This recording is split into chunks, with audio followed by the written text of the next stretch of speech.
The Cantons of Vivec, the largest city in Morrowind. If you can indeed call it a city. For in reality, it doesn't really bear a lot of the hallmarks of a thriving metropolis. At least, not on the exterior. I remember the first time I came across Vivec, just way back in 2002, nearly 21 years ago, when I was first exploring the game for the first time. I had no idea that Vivec was a city. Just coming across it with that, limited view distance at the time, the Foreign Quarter Canton just looks like a giant building. There's none of the signs that a city typically has, like clutter, street merchants, or even very many NPCs. All that was confined to inside the cantons themselves.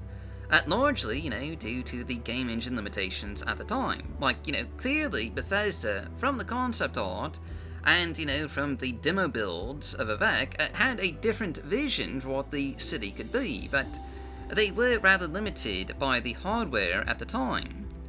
But regardless, as a result, Vivec has always just felt a bit like a collection of barren, lifeless buildings, rather than a proper city. At least, that was in the vanilla game. For today's Mod of the Day is Bustling Vivec by Ashtar, a city overhaul that primarily focuses on detailing, cluttering, and bringing to life the city streets of the various cantons of Vivec. Far from the once barren and dull walkways they were before, now you'll find just an assortment of people walking about and bustling around, many of whom are wearing outfits courtesy of OData. And, of course, some of those just trademark Ashtar Kirkbridean styled clothing and armor. In addition to the people, there's also street vendors, outdoor markets, even little outdoor cafes here and there. Just really spicing up the exterior of these cantons and, giving you something to do while you're making the trek from one to the other. Browsing through just a wide assortment of wares along the Hlaalu Canton, or maybe, going shopping for enchanted staves at the Telvanni Canton before just stopping in at a tea and dumpling shop just on the other side of the canton with some amazing views of the waterfront of Vivec, and then maybe just heading off to pick up some discount armor over at the arena. The walkways themselves have just been really decorated with an assortment of gorgeous and atmospheric details, unique to each canton. The Telvanni Canton, for example, has these lovely potted plants that glow with a magical blue hue, especially noticeable in the evening and nighttime hours. The Arena Canton is just covered in banners and graffiti, heralding the glorious fights contained within, and promising entertainment for the masses. The Red Ring Canton is adorned with the scarab symbol of their house, with a bakery just around back near the connection to Vivec's residential cantons. And of course, the Hlaalu Canton is home to an outdoor marketplace with a number of vendors hawking their wares. Aside from these new additions, every canton has been given just new cosmetic detailing, such as a strewn about clutter, hanging potted plants, the occasional fountain, more banners along the walkways, and just tons of new atmospheric lighting. To really make the city light up at night. Not to mention the occasional bit of scaffolding or even a pack-nick sound, which I would love to see that turned into a proper companion mod. I want one of those pack-nick sounds just as a pet. Pretty much everything that's been added in here just helps enhance the look and feel of Vivec, and, give it that living, breathing quality it was rather lacking before.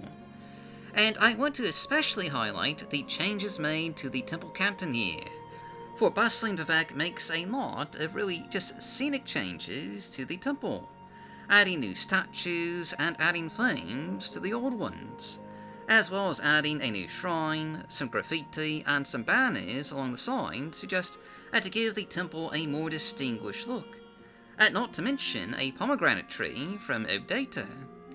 But by far the best new addition here is easily the new statue towards the back of the temple, showing Lord Vivec just striking down a Daedroth beast, a truly exquisite new addition to the statuary here.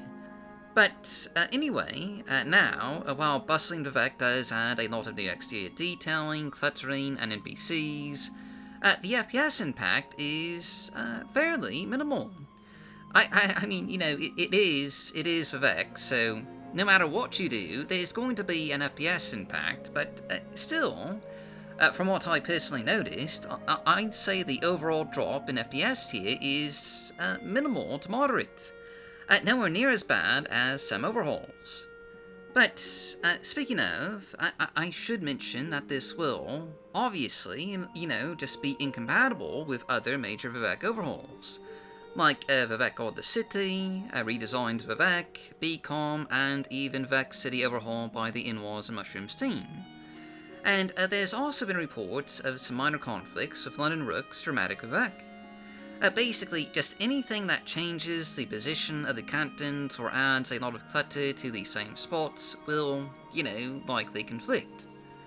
That said though, No Frills Open Cantons should be compatible, as well as Hoghead the Horrible's Vivec expansion. And fun fact, if you want to feel old, that mod is nearly 20 years old now. I realized that while recording this, and you know, that did make me feel just a bit old, so I had to share the pain. I had to share the pain. But anyway, some other mods that should be compatible include Concept Art, Vivec Ports, Vivec Docks by Raffingar, Passage of Prayers, and obviously Concept Art Vivec Palace, which, you know, we have just installed here in the background, along with Bardal, Ministry of Truth. Now, most of the new additions here have been limited to the exterior of Vivec, but there have been just a small number of new additions made to the interiors as well, mostly with newly added windows to interiors to just add a little more light to the often stuffy and dark interiors of Vivec. But there's also been just a little more added in to the various halls in St. Delwyn and St. Halls, with the Glassworkers Hall now featuring actual ovens for glasswork, as well as some new glass objects from OData. And the Potter's Hall just now actually features some Potter's Wheels, you know, for making pots. Overall, like most of Ashtar's mods, this one is just incredibly atmospheric and scenic, and certainly just adds a lot of life and light to the city. But, you know, there are just quite a few overhauls for Vivec. So whether this one is the best fit for you or not is you know, up for you to decide. But either way, it is just a great looking mod. That said though, that's just our mod of the day, so as always, I've been your host, Elf Guy. Thanks for watching, stay safe, stay healthy, happy modding, and I'll see you all next time.